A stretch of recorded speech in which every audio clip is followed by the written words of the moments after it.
Welcome to the 9 Elements Podcast, brought to you by Restore Hyper Wellness. I'm your host, Eric Hinman. Each week, I sit down with trailblazers in the fitness, nutrition, and wellness communities, exploring how they optimize their daily lives for ultimate performance to do more of what they love. I am a 5-time Ironman athlete, brand builder, and someone who is obsessed with health and wellness, structuring much of my day around fitness and recovery protocols. On today's episode, I chat with my good friend, Michael Chernow. Michael is a restaurateur, entrepreneur, professional bodybuilder, and practitioner of mindfulness. He is also the creator of Kreatures of Habit oatmeal, a high-protein packed food that helps harness healthy habits from wake up to wind down. He is also a devoted husband, raising 2 beautiful children and teaching them by example how to live a life of intention. We can learn a lot from Michael and how he structures his days. Michael, good morning. How are you today? I'm so good, man. I'm so stoked to be here with you. Likewise. It's good to see you. What have you gotten into already today? Did you take a CrossFit class this morning? I hear that you're a CrossFit athlete now. Actually, today. This is a really great way to start, right?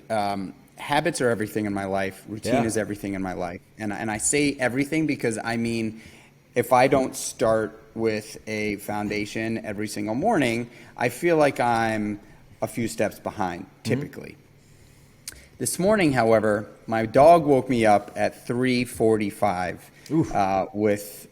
he had to go to the bathroom, and it was like a serious situation. So he was out going to the bathroom for about a half an hour, which took me out of my REM sleep and kind of kick-started my day. We went back up to my bedroom. I said I'll sleep for another, whatever it was, 45 minutes to an hour, and I don't use an alarm. I'm sort of attuned to wake up at like 4:45, 5 a.m. every day. Next thing I knew, it was 6:15, and that is just rare. It's rare for me to miss a morning, wake-up time. And so my day got kind of sidetracked. However, the beauty of being kind to myself, way more kind to myself than I used to be. I used to beat myself up for lots of stuff. Like if that were to happen, I'd be like all down on myself and let it ruin my day. I've learned to be way more kind to myself. And so, you know what? I smiled. I woke up. I hung out with my wife and kids. At 7 a.m., I went into the sauna. I went into the cold plunge. And then I inverted for 5 minutes. And I was right back on track. It was my son's first day of school, so we dropped my older son off at his first day of school. And then I came home, I wrote in my journal, I read a little bit, and then I headed to CrossFit, hit my CrossFit workout, and I came right to the office and had my post-workout Kreatures of Habit meal, and here I am with you now. Dude, I love that. So let's unpack that a little bit. The sauna and cold plunge, I feel like those 2 practices have allowed me to overcome hurdles in life so much easier. So like when people often ask like, hey, what happens when your day gets derailed? And I mean, it happens to all of us, but I feel like by doing the sauna, the cold, CrossFit, all of these stressors, when a bad stressor comes into our life, we can deal with it so much better. It doesn't ruin our day when someone cuts us off on the road. It doesn't ruin our day when we get woken up earlier than we want to because we've built this grit and resilience from doing things like the sauna and the cold. So yeah, I love that example of it not throwing you off. And then I think we're both very similar in that we have these tiny wins that we build our days around. Like we know, and we've talked about this before, we know what makes us the best version of ourselves, and we make sure that we build a lot of our days around that. And Michael and I met, I think back in 2014, 2015. It was for a Lululemon shoot in New York City, and we just instantly hit it off. For those unfamiliar with Michael, he owns restaurants in New York City, or owned restaurants in New York City. I'm not sure in what capacity. Still own. Awesome. The Meatball Shop, Seamore's, some of my favorite restaurants in the city. And then most recently, he started a brand called Creatures of Habit, which is protein-packed oatmeal that tastes delicious. You guys have to try it if you have not.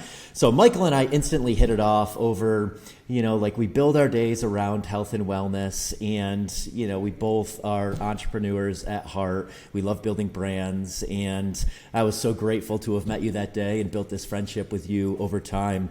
But yeah, walk us through, why a workout first thing in the morning? Why is it so important to you, knowing that you have a family, that you have multiple businesses, but yet you prioritize getting either that morning workout in or that morning sauna and cold exposure?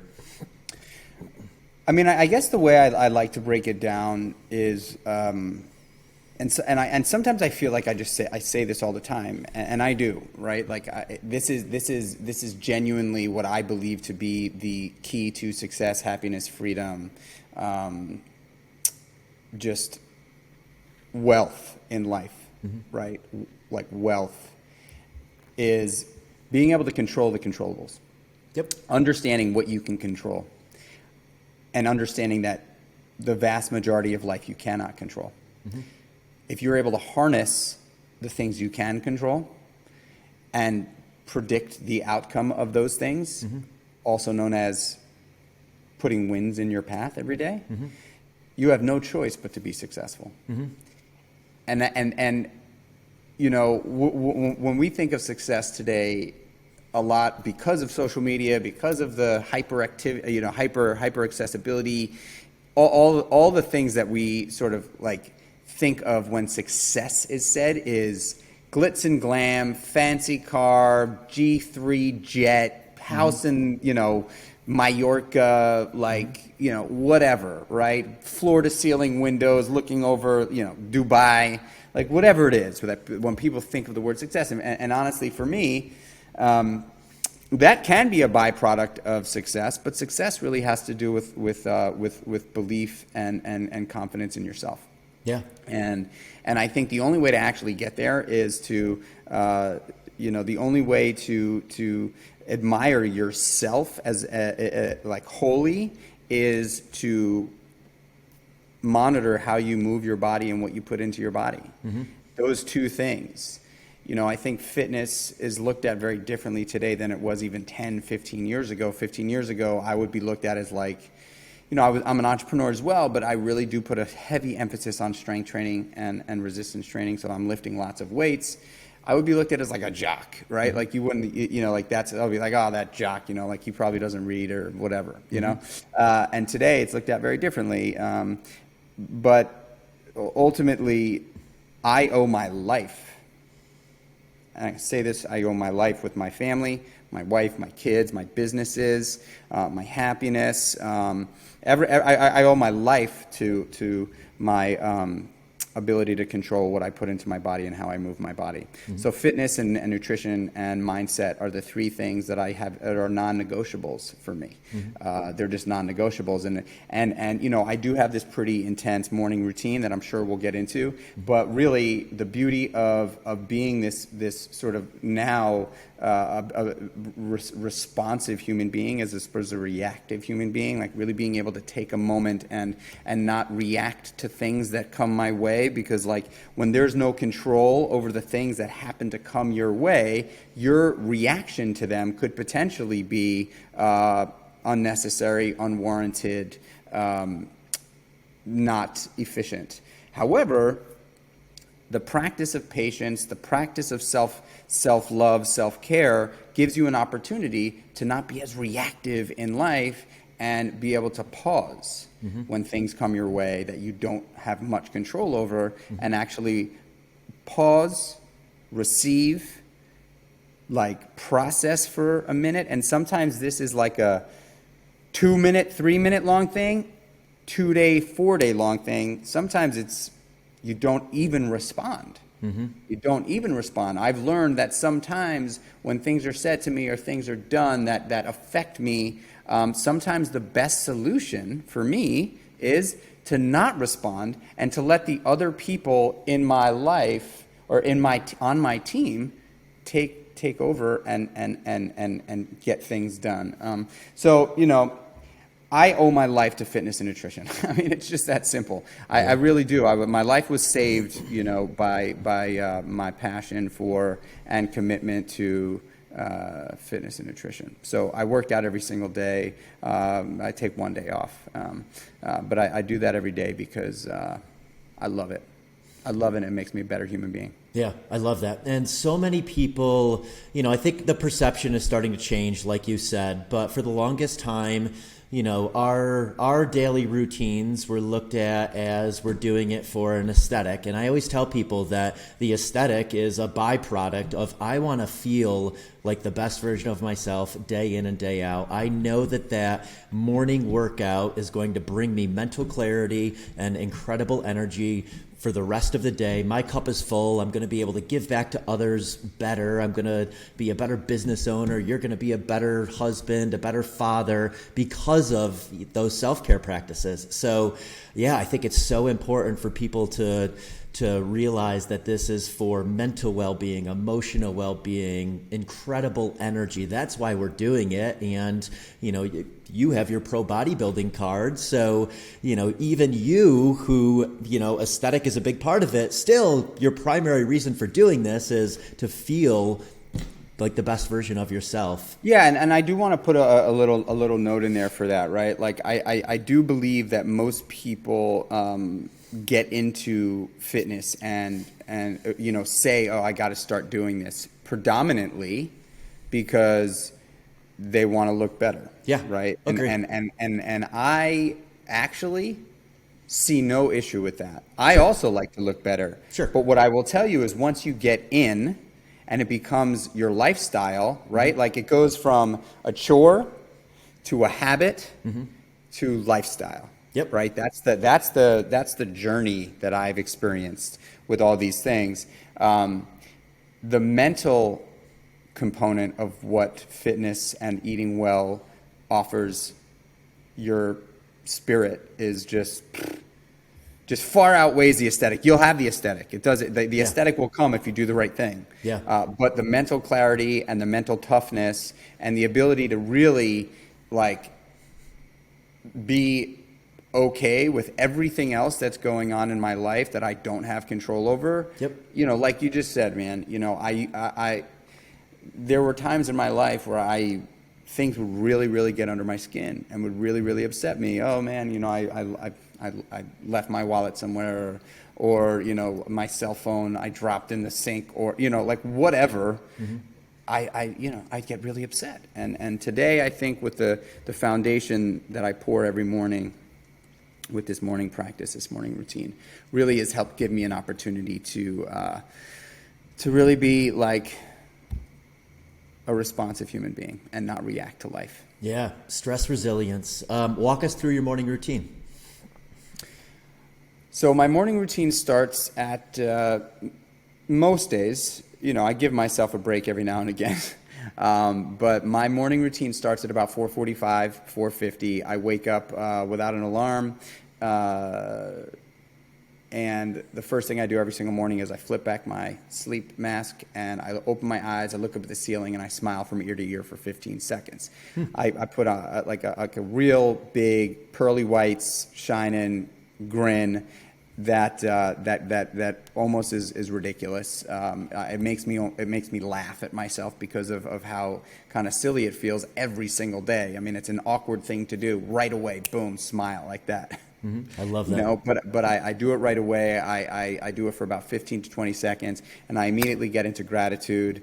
I'm grateful for my wife. I'm grateful for my house. I'm grateful for my kids. I'm grateful for my life. I'm grateful for my business. Today's going to win. Today's going to be amazing. I'm going to crush. I am a focused person. I am successful. I am a great father. I am a great husband. Life is amazing. I choose my life. Like all these thoughts start going through my mind right away. And the reason why I do that is because as a business person, as a father, as a husband, as a guy with a lot of responsibility, I could wake up with anxiety like most human beings, right? And so I could be like most human beings and let that anxiety sort of take shape in my life in the morning and make me want to go look at my phone right away. Or I can beat it down, boom, right away with this big fat smile, out loud laugh because I feel so ridiculous doing this. Immediate serotonin pumping through my blood. Me saying out loud to myself and to the universe and either in my head or out loud, that I am awesome. I am going to win. Today is going to be great. I'm grateful for all these things in my life. Boom. And then I get out of bed with intention. I walk right into the bathroom and I brush my teeth. I have a whole skincare thing that I do every single morning, where I wash my face with actual face wash, like not just like soap. I wash my face with face wash, and then I spray toner on my face, and then I put a serum on, and then I put moisturizer, and then I even put eye stuff. Thanks, man. But I started doing this face care, this skincare thing because I never did it before. Yeah. And I'm in my 40s now, and I'm like, hey, man, like, I did it one day after, people like people send us a bunch of stuff, right? And I just like never really implemented it. And then I started doing it. I was like, oh my God, this feels really good. And I know I'm about to go sweat right now, but this still feels really good. I'm going to do this for myself because this is another little 2 to 3 minute win that I can show to myself that I do care. I do love myself.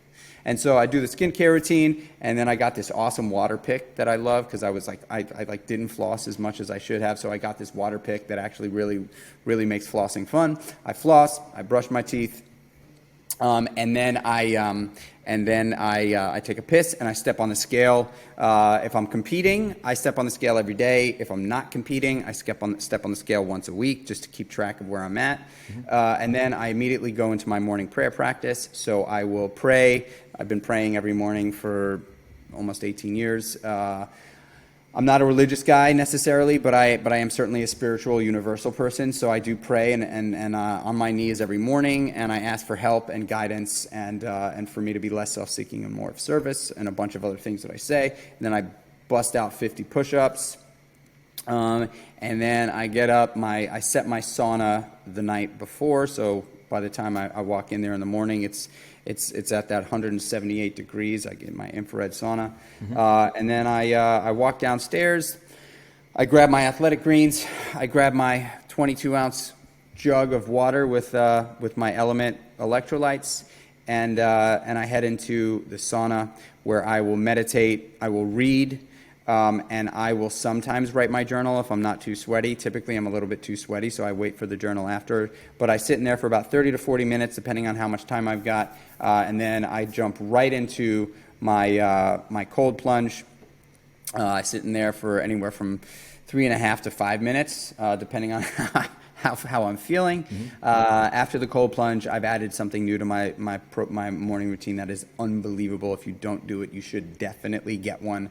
But I've been inverting on an inversion table, upside down, hanging for 5 minutes, which is just so important. If you're deadlifting, squatting, I mean, we oftentimes are putting so much compression on our lower back. I don't have one, but I've been on it before. It feels amazing. Yeah, I do it every day, and it's just like I have I put a lot of compression on my back, and the thing is just it's gold. So I'll hang for 5 minutes, and then most mornings I write a little mantra on my black whiteboard in my gym at home. Sometimes I post it, sometimes I don't, but I tend to like to write something up there to have some intention to walk into the day with after I've won, already like 14 times. And then I walk into the bathroom. I take the only hot shower I take is right after the cold plunge. So I take a nice hot shower. I wash myself. I do a quick little moisturizing thing after that. And then I light a candle in the kitchen nook. It's about 6:15 or so at this point. I pull out my journal most days because I don't really get it done in the sauna. And then I wait for my older son to come downstairs and hang with me. He crawls into my lap. We like hug and cuddle, and it's probably the best part of my day because I'm like so fired up from all the shit that I just did. And then I've got like the love of my life who comes and sits down with me, and we just sort of cuddle at dad-son time. And then the rest of the family trickles down. I hang out with them while they have breakfast. I'm brewing my coffee, so I start my coffee about an hour and a half to 2 hours after I wake up. And then I actually love this supplement that I've been putting into my coffee called Mind Right. It's just like coffee enhancer. It's just like, it's a nootropic. It tastes delicious, and I love throwing it into my coffee. And then Tuesdays and Thursdays, I will take my kids to school. Monday, Wednesday, Friday, actually, I skip that morning part with the kids, and I've been going to CrossFit right after I get out of the hot shower. So I go to a 6:30 a.m. CrossFit class, and then Tuesdays and Thursdays, I'll hang with the family, and then once I'm done hanging with them, I'll go work out in the home gym. And then I'll head to work, and then by the time I get to work, I'm post-workout. It's either 8:30 in the morning, Monday, Wednesday, Friday, or it is something like 10:30 in the morning, Tuesday, Thursday, and then I have my first meal of the day, which is my protagonist every single day, and I get going on work, man, and that's my morning routine. I love it. I mean, everything you just explained is freedom from freedom because of structure. Like, you have so much structure throughout your day, and you enjoy that structure. I always tell people, and oftentimes too, people are like, well, you don't have a family, you don't have all these obligations. You have all of those obligations, and you're still doing all of that, which is so cool. And I think the important thing for people to take from this is, like, you and I have been doing this for 10 or 15 years now, habit stacking, And for me, I would focus on one thing each year. So let's go back to 2010. I focused an entire year on purposeful training, understanding back when I was in triathlon, why I was running at a certain heart rate, why I was biking at a certain wattage. And then the next year, it was nutrition. Just 1 year, reading everything I could, absorbing everything about nutrition, trying a high-fat diet, trying a high-carb diet, trying all these different things to see what worked for me, and then ultimately making a routine out of it. And then the year after that was sleep. Wearing a sleep mask, earplugs, understanding what temperature to sleep at, what sleep cocktails I could have, avoid highly stimulating environments late at night, cut off caffeine consumption at 2 p.m., like all of these things, and then sleep is on autopilot, and then it was recovery, it was cold exposure, hot, red light therapy, hyper ice tools. So yeah, each of these things, it sounds like a lot, when you say it. For me, I'm like, yeah, I get that. Mine's similar. But, I think what you have to realize is that it's 10 or 15 years of building those habits and, maybe focusing on one of those disciplines each year until you figure out exactly what your routine is.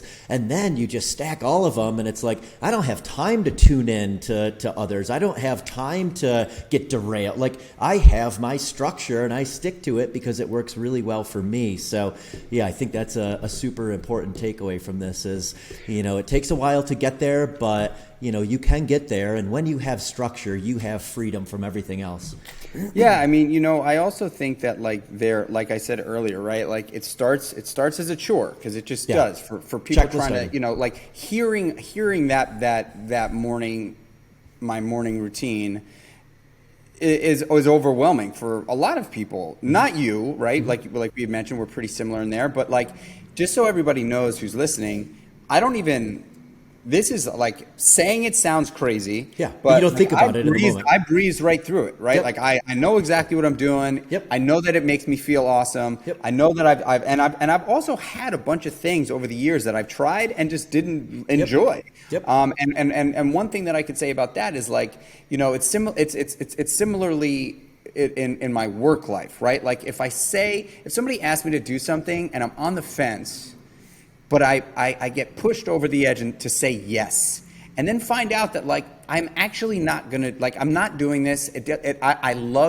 For me, my word is my strongest asset. Mm-hmm. If I find within the first week, if I'm not prioritizing it or doing it, mm-hmm. I immediately say, you know what, I made a mistake. I was on the fence, and I should have said no immediately. Mm-hmm. Anything that I have tried in a wellness practice that I didn't like, I stopped doing immediately, and I have been able to also sort of parlay that into my work life, where if it's a lot easier to say yes to things than say no to things. Mm-hmm. Okay. And so I've just gotten way better at saying no because of me being able to trial and error things in my wellness practice. Mm-hmm. The other thing that I just want to make a mention of, because you said family, and I was thinking about this so much last night. I did not have the greatest childhood in regards to parenting. Mm-hmm. I had a very, very abusive, aggressive father that did not make me feel loved. And I know that he did everything he could to be a father, but he just was not meant to be a dad, right? Like I don't blame him for all the stuff that I ended up going through in my childhood and early adolescence. But he was a terrible father. And what that did was that made me want to go and seek love from a fatherly figure in every other arena in my life, in every other area of my life, really all through elementary school, high school, into my early 20s. I was looking for that pat on the back from somebody. And what I want to say here is I'm not looking for a pity party here. I'm saying this because if you're a father and or a mother, but I'm a man and I have this experience with a father. So I am speaking to fathers here. The love that you provide your children is so important. It is so crucial because kids that don't get love from home, they look for it in other places. That could be teachers, sports coaches, older creepy people, gangs, criminals, all of it. It is literally a looking for love thing. And so my kids, like, they see me every single day train. They come into the gym with me when I work out from home, and they work out with me. And in the beginning, they weren't really interested because they're like 4 and now they're getting a little bit older. And every single time I'm in the sauna or I'm in the cold plunge or I'm in the gym, they're in there and they're hanging out with me and they're seeing dad do these things, right? And I'm not a pushy guy. I'm not telling my kids to go lift weights and go do pull-ups and stuff like that. They are actually gravitating towards it because they watch me do it and they know how much I love them.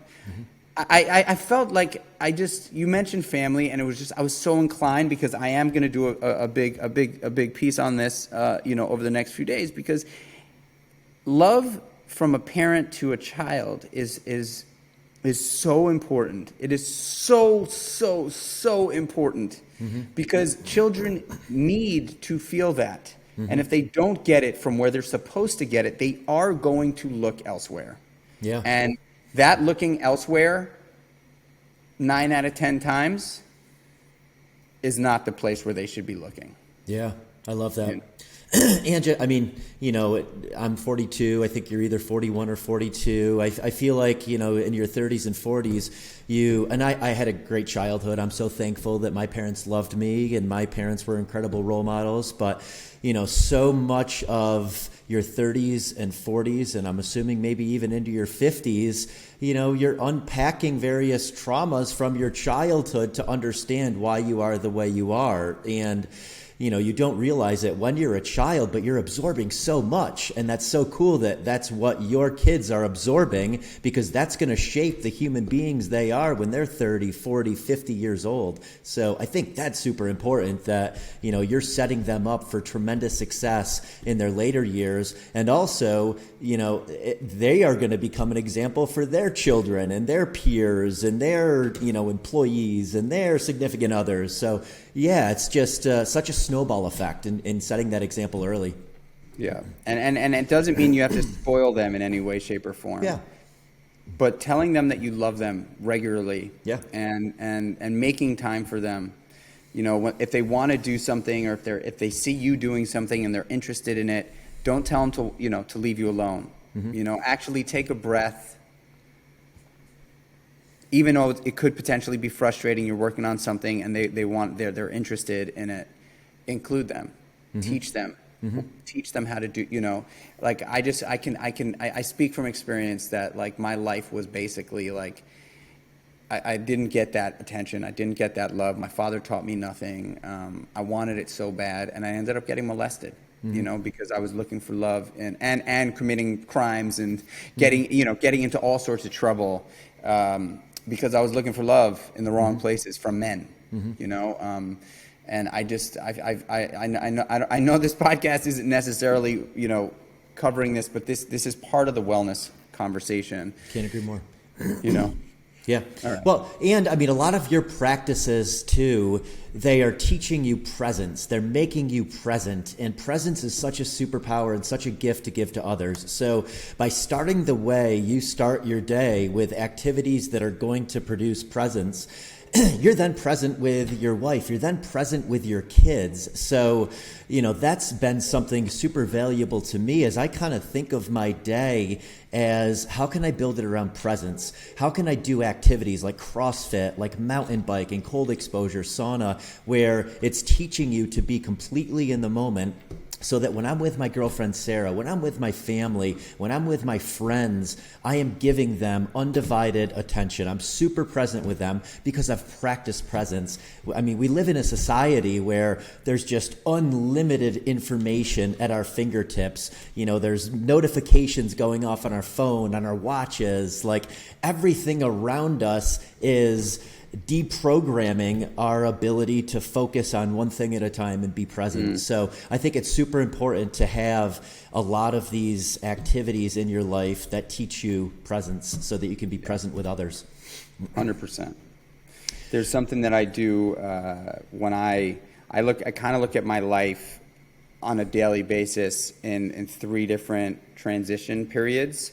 One is my morning routine, so coming from sleep to awake, and how I handle that. Another transition for me is because that leads me right into work. A big transition for me is going from my work energy and work life to family energy and family life, because that's a very different energy, right? Like it's like, there's an intensity at work that you don't want to bring into the house, whether it's your girlfriend or your kids or your wife, your husband, your whatever it is. Like there should be a transition there. So I really focus on that transition from, getting home and what am I doing to actually break up that energy and that environment. Yeah. And then of course my wind down routine, which is another one where you're just like, you really want to set yourself up for success with sleep, So I have a whole program that I run through there. But it is really, I think you just nailed it, right? Like it is all in the name of being as present as possible. Yeah. We get one day. Presence and intention. So, what you just said, like, am I doing it for myself or am I doing it for others? And I had to separate this with, hiking. So, if I'm in the mountains by myself, I'm doing that for me. That's my training. But if I'm with friends or if I'm with Sarah, like I have to separate that intention from, it's no longer about me. I want Sarah to have a great hike. I want my friends to have a great experience here. So it's not about me getting my win in for exercise for the day. It's about them getting their win in. So I think it's figuring out like who it's for when you're doing things, and then also like what energy should you come forth with. If I'm at a community event that I'm putting on at a CrossFit gym, my energy is going to be very different than if I'm just with Sarah chilling. So I think it's important to be mindful of that, like what energy are you coming forth with. So you got your pro bodybuilding card 2 years ago, 3 years ago? November 21. November 2021. How many shows have you done? 4. 4 shows. Second place? What was your best place? Did you win one? Oh yeah, I won. I was the show that I got my card, I actually won both categories I competed in. So I came in first in both categories, and then I had my first pro show last year. No, that's not true. November 21 was my first pro show, and I took third in that show. And I was pretty happy with that as my That's first incredible. pro debut. There was 2 guys that, and mind you, like this is natural bodybuilding, and so in natural bodybuilding, in the men's physique category, they don't really break it up by height or weight. And I was 40 when I competed last, and so I was in the Masters, and so it was basically me and then 2 dudes that were 6'1", 6'2", just stacked. But I couldn't believe that I actually got there. I really couldn't. So I was really happy with that. I got my pro card in September of I believe it was September I think it was September 20. September 20. I think I could be wrong. I forgot the dates, but I had a few shows. Then I competed and got my pro card, and then I had one pro show. And I've actually made a decision now that bodybuilding is a very, very selfish sport. It's a very, very selfish sport because 6 months out of the year, the training is whatever, it's intense, but I could always fit training in. It's really a nutrition thing. 6 months out of the year, you're in a pretty severe deficit, and it impacts everybody around you, my family, my kids. And so I decided that, I've had my fun with it, competed a bunch of times, got my pro card, which was really my goal. And now I'm off to CrossFit. I love it. where I could still be totally nutritionally dialed in, but it's not about like restriction. You know what I mean? It's about eating for performance as opposed to eating for aesthetic. And it's, I feel so much better. I mean, like I'm like 165 pounds, 8% body fat. I got the right amount of muscle on my body from the years of strength and resistance training. I'm performing really well because I've always kept up with my conditioning. So.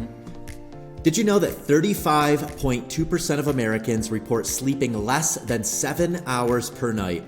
Your recovery from anything, whether it's a heavy workout or a stressful day, begins and ends with rest.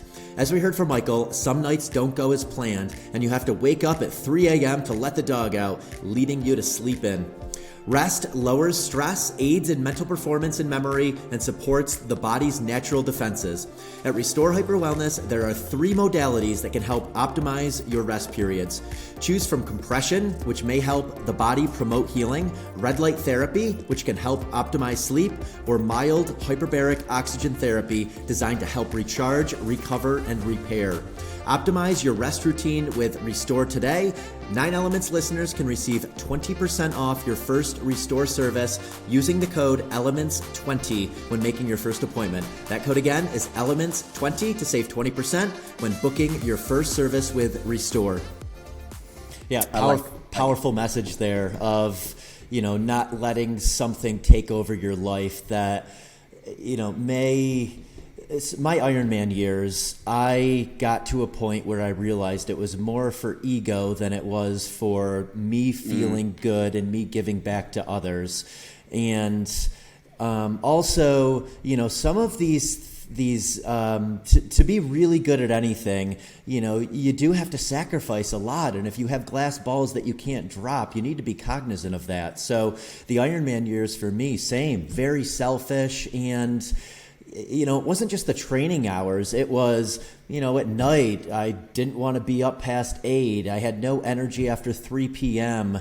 I wouldn't travel anymore because I needed access to a pool and my bike and running. And it became very, very selfish. And ultimately, I didn't feel my best towards those ending years. So I always tell people when they're doing something to an extreme to be careful. Like, I love the David Goggins of the world, like the mindset they preach, but I don't think that it should become a lifestyle. I like it for small windows of time, which I think is one of your superpowers, to like focus on one thing at a time to become really good at it, but then also know when to shift gears and move on to the next thing. And it's easy to get addicted sometimes to that savage mindset where ultimately you run yourself into the ground if you do it for too long. So to do it for a 2, 3, 4 year window to get really good at something, I think that's powerful because I think you can take that and then you can apply it to the next chapter. But I don't think it's good to get addicted to these things that, require that mindset for long periods of time. Yeah, so 100%. I mean, and bodybuilding is definitely a slippery slope with, you get into a physical place where you're mentally tough as hell because your discipline is just through the roof, right? And then you take your shirt off and you're in the absolute best shape of your life, and so you see yourself and you're like, oh my God, like I'm hungry as hell, but man, like I'm living in this like superhuman body, and then And that shit's not sustainable because you're eating 1,200 calories a day, if that, and you know, and you're 3% body fat, which is, you know, like you'll die, right? If you stay there for too long. And so coming out of that is tough, man. It's really, really hard mentally because you know that when people say, "Oh, I want to get shredded," that's what they think. That's what they think of. That place, 3% body fat, veins ripping through your core, you know, like just it's super vascular, you know. And it's an unrealistic place for most people to be. It's not real. Nobody lives there. Nobody lives in that place. You know, like I've seen you recently have been looking a lot leaner. And, you know, I'm sure that you're working like that's like you're targeting that. Like that's something that you're saying, hey, like I want to lean out a little bit and I want to stay here. And then chances are when the weather comes and it starts getting a little colder, you're probably going to start changing up your macros a little bit, working a little bit more on performance and letting your, you know, letting the abs go a little bit. I mean, that's what I'm excited about CrossFit specifically is that like I can now, you know, have a sport that I'm just starting, man. It's so much fun for me to be like just starting a new sport for the first time. And I can apply all the things that I've done from Muay Thai and endurance training and strength training to CrossFit. But man, like, you know, it is a very, very challenging sport and I hope to compete in it. You know, that's what I want to do. I want to compete, right? Like, the games are probably far cry, but I would love to compete in as far as I can go. You know, and the cool thing about that is, you know, I would probably, you know, a few years ago say I'm going right in. I want to get right into competition. Now I'm like, no, like. I'm going to take 2 years at least to just really, really learn the sport. And really, I mean, I've already read Matt Fraser's book, Rich Froning's book, Chasing Excellence. I'm on to Tia, whatever her name is. Like, I'm really, I'm diving into it, man. I really love, I love what it is and how it makes me feel, and you know the fact that I can get my workout in and really get pushed to the bitter end in you know 50 minutes. You know? It's cool. Yeah, of all of the things I do, I feel my best when I am prioritizing CrossFit training. And you know what I mean by that is 5 days per week I am doing 10 to 15 minute warm up. I'm doing strength training, complex lifts, back squat, front squat, Olympic lifts, pulling movements, pressing movements, and then anaerobic conditioning, generally 3 times per week. And that could range from, you know, 15 to 30 second intervals on the assault bike, 10 times. The rest time is 2 to 3 times the work time, just so you can back that effort up.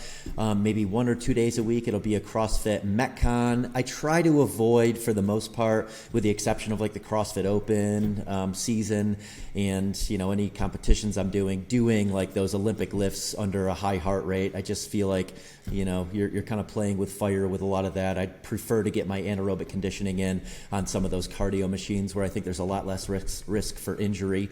But you get a ton of reward.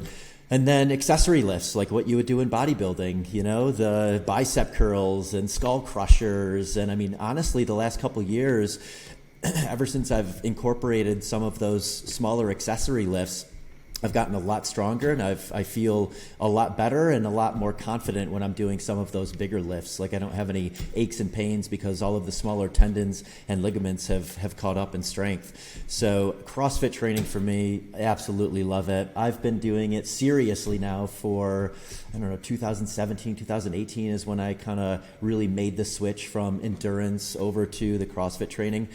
And I just had an Instagram live with a biomarker company yesterday, and we were chatting about, you know, the best ways to boost your testosterone, the best way to feel really good. And, you know, I truly believe it's not endurance, but it's doing, let's say you have an hour window of time, doing HIIT intervals within that hour. So instead of just slogging away on the treadmill for, 45 minutes to an hour at the same pace, go in there and sprint 45 seconds, rest a minute, sprint 45 seconds, rest a minute. By spiking your heart heart rate and recovering, spiking your heart rate again and recovering, you're doing yourself way more justice than going in and just doing like a long aerobic cardio session. And, granted, if you're marathon training, if you're Ironman training, like you have to do that. You have to build durability. You have to build that big aerobic engine. But if you just want to feel your best, lifting moderately heavy weights 3 to 5 times per week, doing those complex lifts, doing the Olympic lifting, so explosive movements, and then doing highly anaerobic intervals, that's when I feel my best and look my best. I've never counted macros. I've never counted calories. Honestly, my look right now is just a byproduct of performance. Training for High Rocks, which is coming up in the fall. So I've really upped the anaerobic conditioning. I've started running a bit more. Whenever I start running, I lean out a bit. So for me, the look is really just a result of what am I trying to perform for, that's coming up. And my training, it's really my training that shifts. I don't really ever shift my diet at all.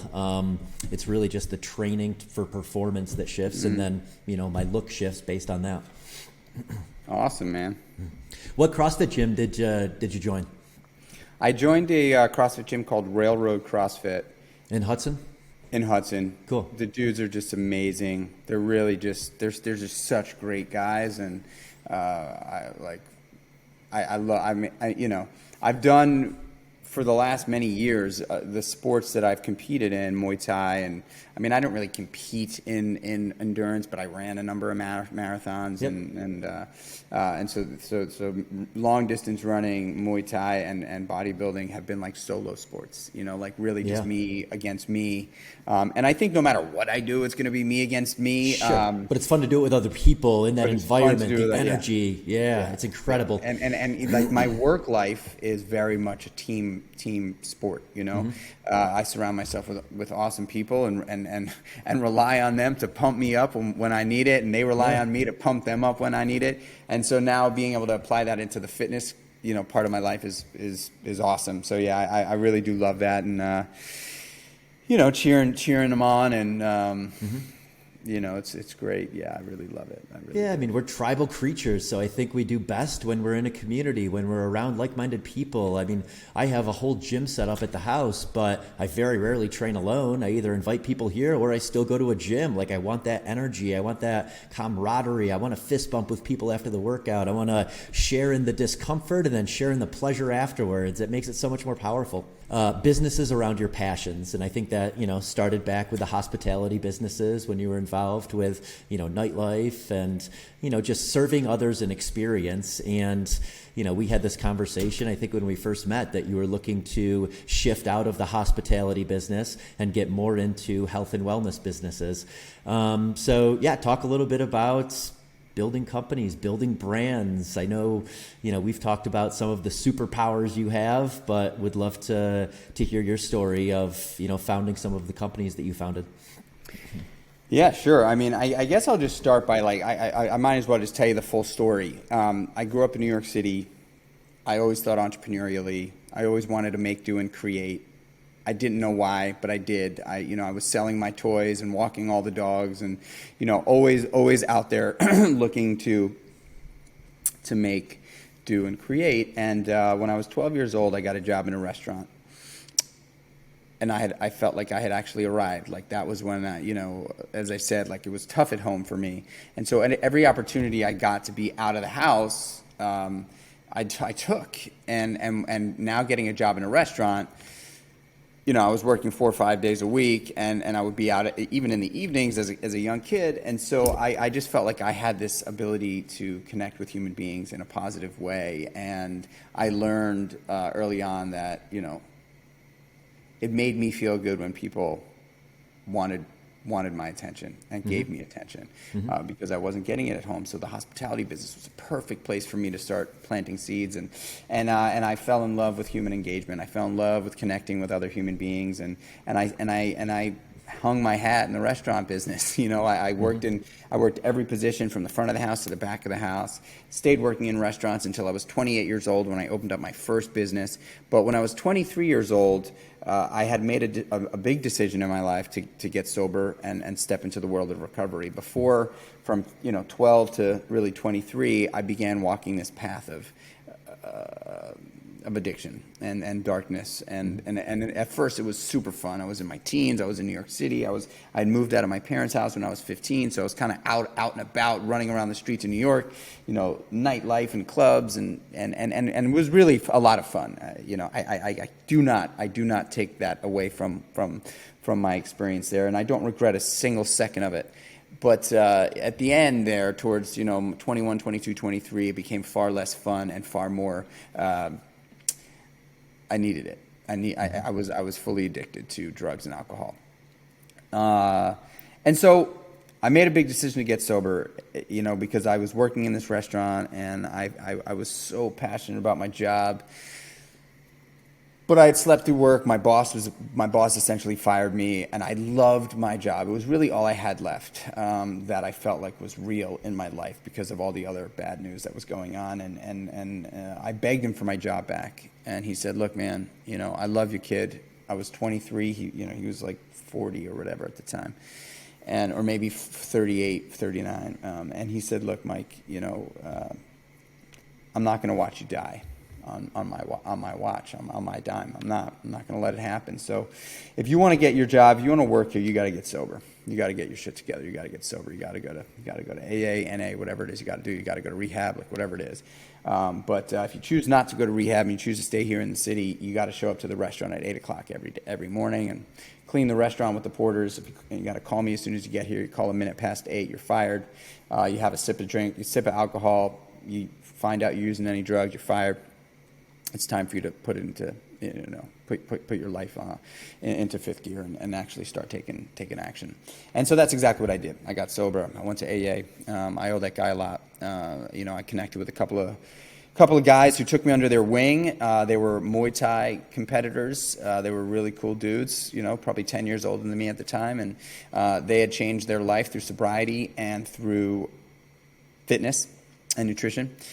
And this is like 18 years ago, before fitness and nutrition was like, in the spotlight like it is now.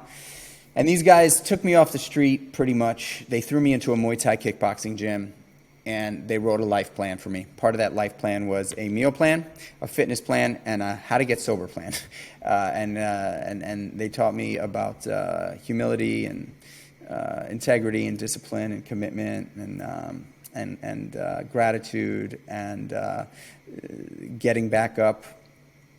That's a big one for me, just getting back up. I used to think if I fell down, it was over, and I just throw in the towel. And these guys really taught me how to get back up and fast, because there was lots of fists and feet coming my direction, and I had to get back up. And so I learned a lot about that in the rings of Muay Thai kickboxing, and then they wrote me this meal plan, and part of that meal plan was it was actually a very simple meal plan. They said, "Look, man, we want you to eat oatmeal every morning.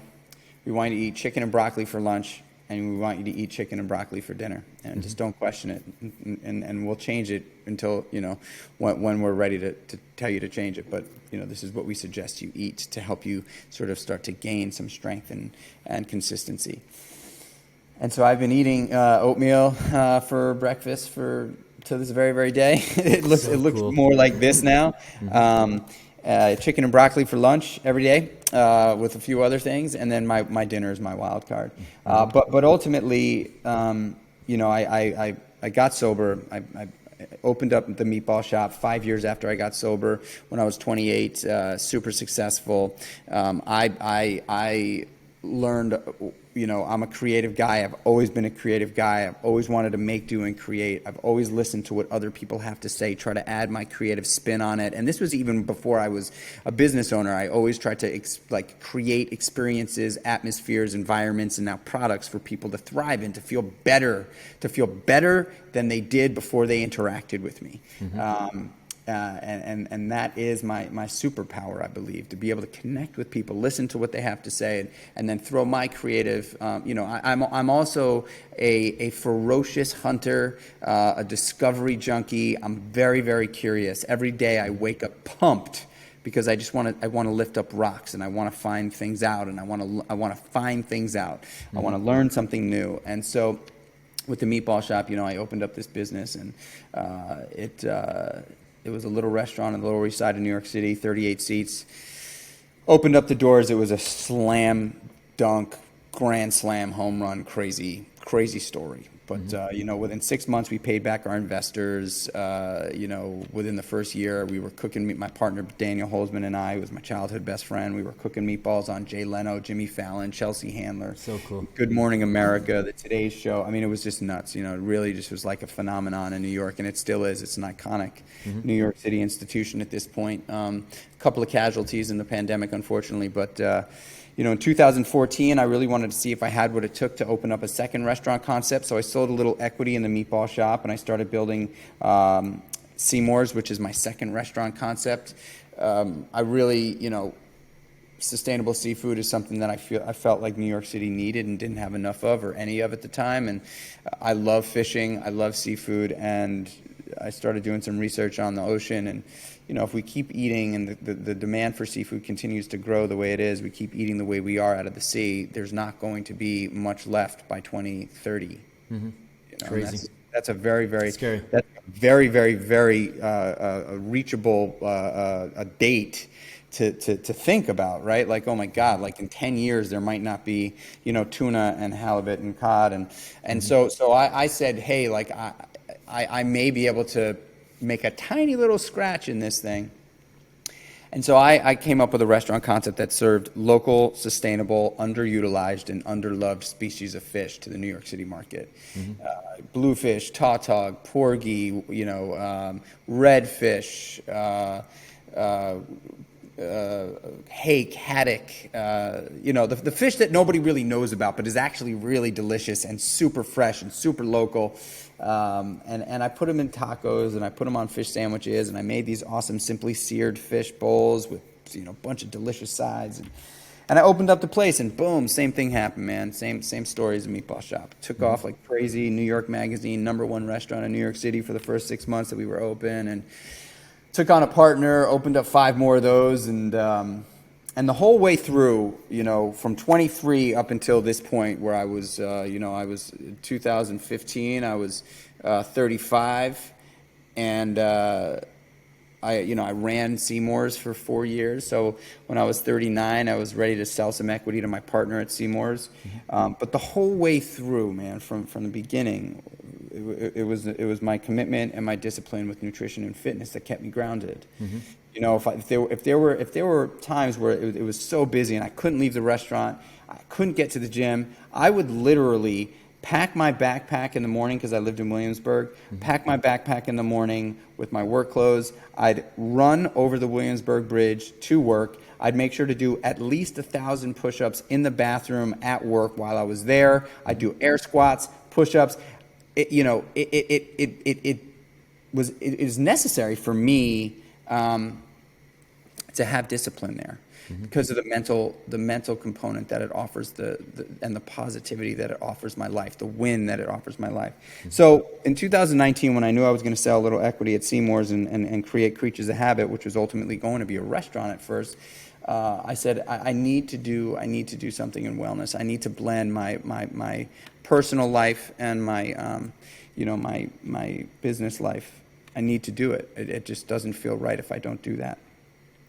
And so I created Kreatures of Habit and had this awesome restaurant concept, and I was going to use the restaurant as an incubator for a line of consumer packaged goods, because I didn't necessarily want to grow a restaurant concept again, but I wanted to use the restaurant, which is where I've been successful, as this marketing hub, obviously a revenue center in New York City, but as this incubator to create products that will resonate globally. And found a great space, lined up some great investors. February 2020. March 2020 came around, was about to sign the lease, and we all know what happened in March 2020. The world stood still. And so I had to pivot, and like, any risk-taking, habit-making, crazy entrepreneur, I pivoted, and I drew a line through the restaurant, and I was on a run upstate.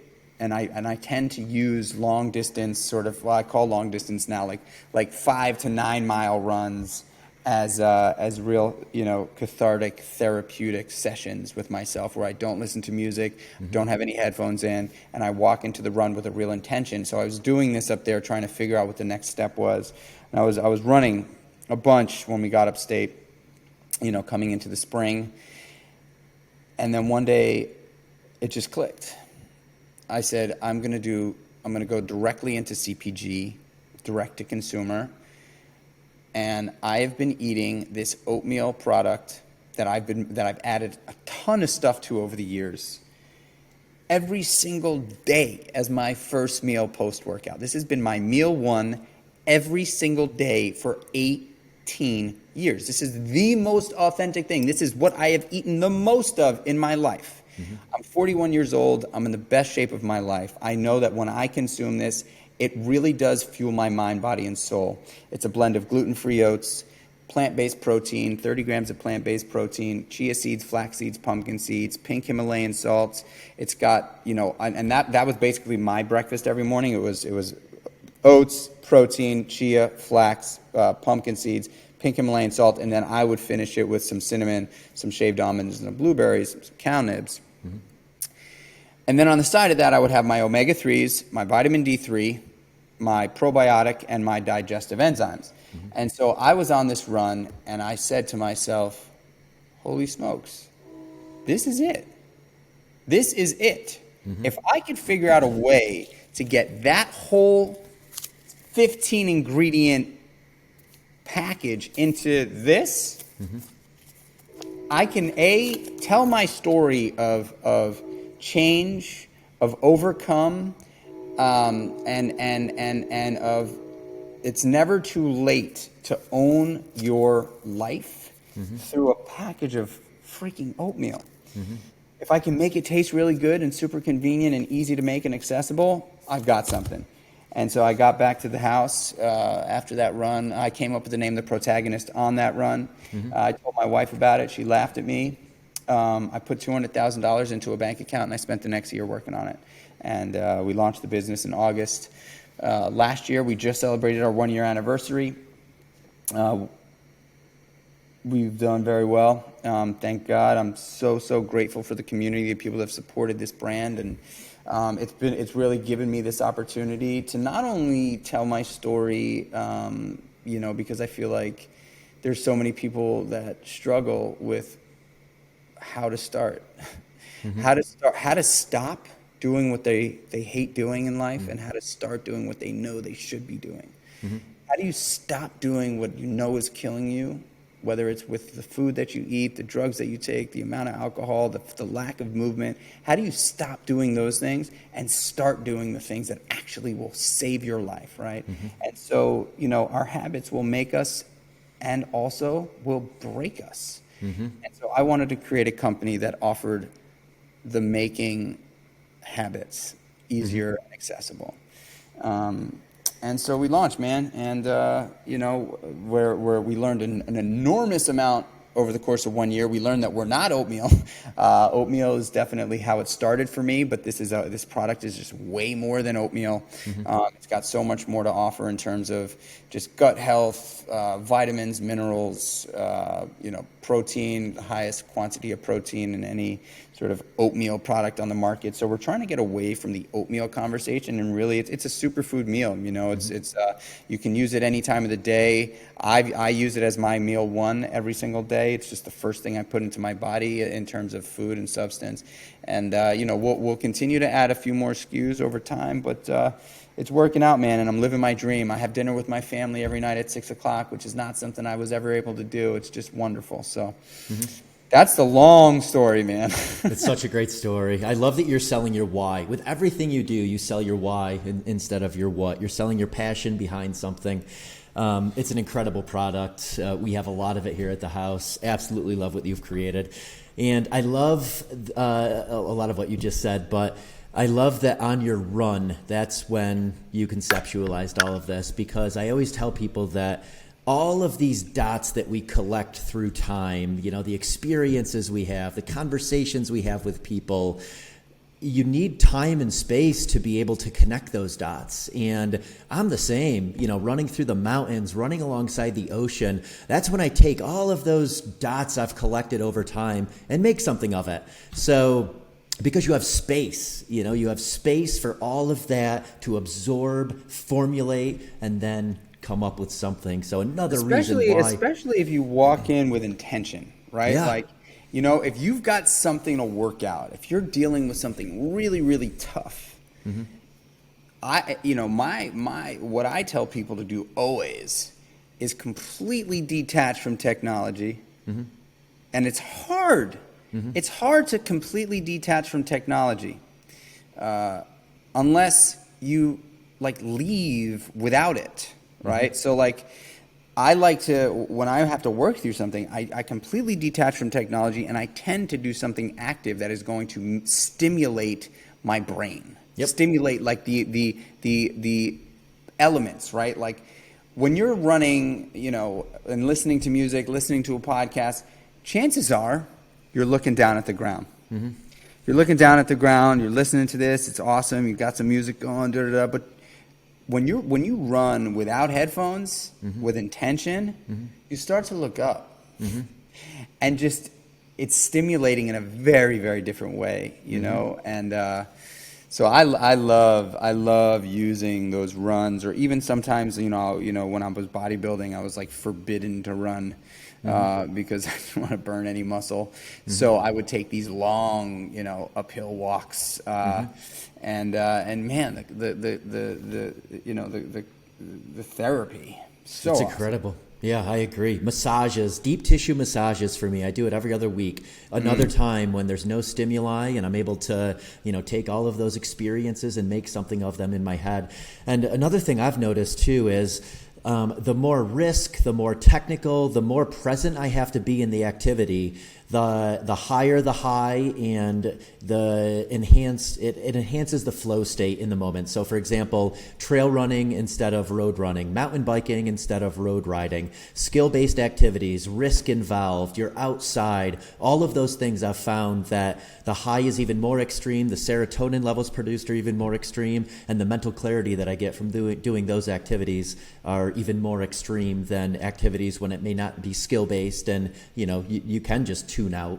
And then the other part of all that you have built and you is something that I always remember, and it's people remember you the most based on how you make them feel. And whenever I'm around you, you have a very upbeat energy. I'm inspired. You make people around you feel good, and you make people around you feel appreciated because you care.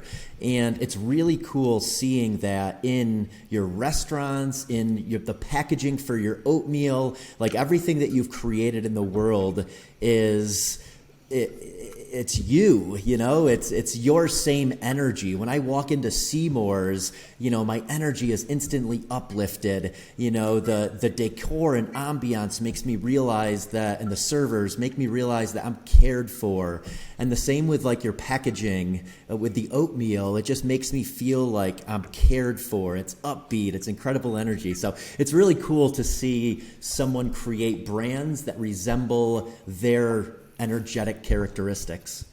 Well, I think one of the most important pieces of any venture, specifically in the world of entrepreneurship or entrepreneurship, authenticity, man. Yeah. I think authenticity is everything. Authenticity. I agree. It's like authenticity is not duplicable. It's just not. Like a new vintage shirt is always going to be, is never going to be like a vintage shirt. Like you cannot replicate it, and it's just impossible. And so I always say the business of business is storytelling, right? Human beings love, since the beginning of time, have craved hearing great stories, sitting around the fire and hearing great stories. And there's typically one elder statesman or one elder stateswoman, that are really good at telling stories. It's not easy to be a storyteller, and that's why I think being successful entrepreneur is a tough thing, because you have to be confident in your storytelling ability. And every great business is a great story that's been told, that people believe and want to be a part of and want to hear over and over and over and over again, because they've really, really developed their ability to tell the story. And typically those stories of the best are real. They're not just fabricated. They are because someone had an experience and they wanted to make it better. They wanted to enhance it. They wanted to do something, and they put their heart and soul into it, and that becomes the path and the story and the journey. And so I do believe that the business of business is storytelling. I also believe that the business of business is relationships, and the foundation of relationships is trust. And so I believe business is about relationship development and storytelling. Successful business, those are the two things, right? And so when you said to me, you feel a certain way when you walk into the restaurant, you feel a certain way when you see the packaging, I know that relationship development, and I admire you so much for your focus on relationship development, but I believe that it's everything when it comes to general happiness and success and business building, concept building, creating brands that are going to resonate with people. It's about developing the relationship and telling the story. Exactly. And so those two things, combined really make for great outcomes. Yeah. I mean, I've realized with the different brand deals I have, there's so much more value for me if I know the people behind the brand. I feel like I'm a part of something. I feel like I'm bringing other people to be a part of something. So yeah, the experience of buying from someone is so much better than just buying a product where you have no relationship with the people behind it. Yeah, I got to get my hands on one of those mattresses, man. I'm dying out here. My mattress is seen better days. Oh, you'll love it. Performance Sleep is what we're talking about, and their mattresses are incredible. They just came out with a new one that has memory foam in it. So depending on whether you like it, not that their initial mattress was firm, but the new one is very plush. So sleep routines. Let's talk about winding down. You walked us through your morning routine, which sets the stage for a super productive day, builds presence throughout the day, builds flow state throughout the day. Sleep is the number one recovery protocol. How do you get deep sleep? What is your wind down routine? So my wind down routine actually starts really transitioning from work to home. So I mean, it's so crazy for me to say that it's real, but it is real. I get done with work purposefully every single day at 5:30 now. I've got my chili pad going. I got a sleep mask. I forgot to say that so at 7:30, 7:45, I have my smoothie. At about 8:30, 8:45, I have my Beam Dream every night, which I love. Just helps me, fall and stay asleep. And then, I've got my chili pad going. I've got my sleep mask. I always go to bed every single night with one AirPod in and listen to some audiobook of some sort. And I'm asleep within, 90 seconds most nights. I put my head down on the pillow and I'm out. And I that's by like 9:45 most nights. I'm just out, and then I'm up at 4:45, 5 a.m. in the morning.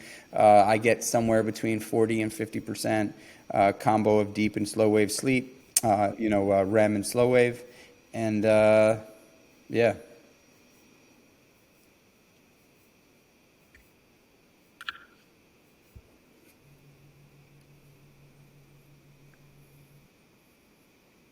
Stimulating environments late at night. So, being out at a late night party, highly engaged with lots of people, being super on, being at a club, something like that, which I haven't done in years, but any kind of highly stimulating environment where you're on, there's lights, there's loud music, that just rocks my sleep. And in also, a good way or a bad way? Horrible way. Yeah, I can't sleep at all. I was like, whoa, wait a second, man. Am I missing something? No, it's horrible. Okay. Yeah, I mean, my routine is similar to yours, sans kids, but yeah, it's just spending time with Sarah, spending time with our friends, having dinner, a non-stimulating environment, deeply connecting with, a couple people. I find that is the best way to set yourself up for deep sleep. And then, like you said, a cool, dark environment, earplugs you're in a city or if there's noise around you. I've been wearing earplugs for 10 to 12 years. I do Beam Dream, teaspoon of honey. We've had this conversation where I found just putting a teaspoon of honey in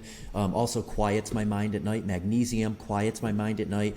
I think a lot of getting good sleep is being able to quiet your mind, you know, after a highly stimulating day, reducing your cortisol levels and setting yourself up for that rest and digest mode. Yep. You know, I would love to say, I know that I would probably get even better sleep if if 6 o'clock was my last meal of the day. But because of how much I train and because I don't typically start eating till around 10 o'clock, 11 o'clock in the morning, I do have that 7:30, 7:45 smoothie. I'm sure that if I didn't eat within 3 hours of sleep, I probably have even stronger sleep because I know that does weigh somewhat significantly on the quality of sleep, but it's too important to me. So yeah, same for me. I have a routine too of doing the Beam Dream at night. I'll sometimes snack on almond butter. We do our dinners a little bit later, probably closer to 7:30 is when we have dinner each night. And I find I operate better on lower calories throughout the day and then building my calories and having the big meal at night. And also like the first 2-3 meals of the day are on autopilot. They're the exact same things every day. They're generally smoothies, they're Creatures of Habit oats, they're eggs and turkey sausage. I very rarely stray before 6 p.m. in what I eat. It's the exact same things at the same times. And I look forward to it, just like you look forward to Creatures of Habit every single day. I look forward to it. And then dinner is the wild card, like what you said. That's when, I'll eat something different. I might go off plan. I might have dessert. And, again, that's when I know that I don't need to be on anymore. I don't need that mental clarity. I don't care as much about my energy levels. So, I'll indulge a bit in the evenings, but very rarely indulge throughout the day. I'll also say one thing to that note, like wellness, health, is also indulging. Yeah. It's all like there is there's a balance to better. Yeah. You know what I mean? There's a balance to better. And the longer you stick to this lifestyle of treating yourself with care, treating yourself with kindness, not always having to have an orgasmic tasting meal, not always needing to sleep all day, changing those things and making some sacrifices so that when you really want to, you can, and you love it so much more, I love this idea that I live by this 80-20 split, Monday through Friday, typically, I'm on it, man. I do track my macros because of my years of bodybuilding. It's become part of my life.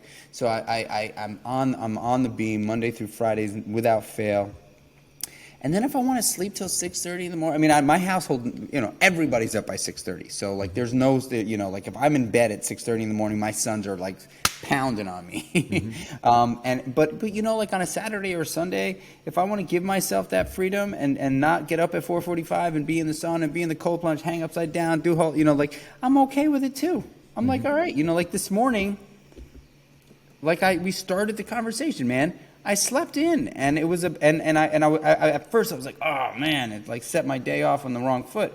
But then I'm like, hey man, it's okay, dude. 85% of the time you are you're killing it, and I think that is this balance to being better. It's not about perfection. It's not about beating yourself up for not crushing everything you do. It's about being comfortable and committed and have discipline in your life so that there are opportunities for you to go on vacation for a week and not have to be the person that's I need to get to the gym. You bring your bands with you. You bring a TRX. You figure out you bring your running sneakers. You take a break from doing what and you're you can live your life. We were on vacation for weeks, and my wife and we were with friends. It was in Italy. I wasn't eating chicken and broccoli. You know what I mean? I wasn't. I was eating Protagonist every morning. I did bring that, but like I was definitely eating pasta and eating some pizza and some gelato, and I was cool with it, man. I was cool. So there's a balance to better, you know.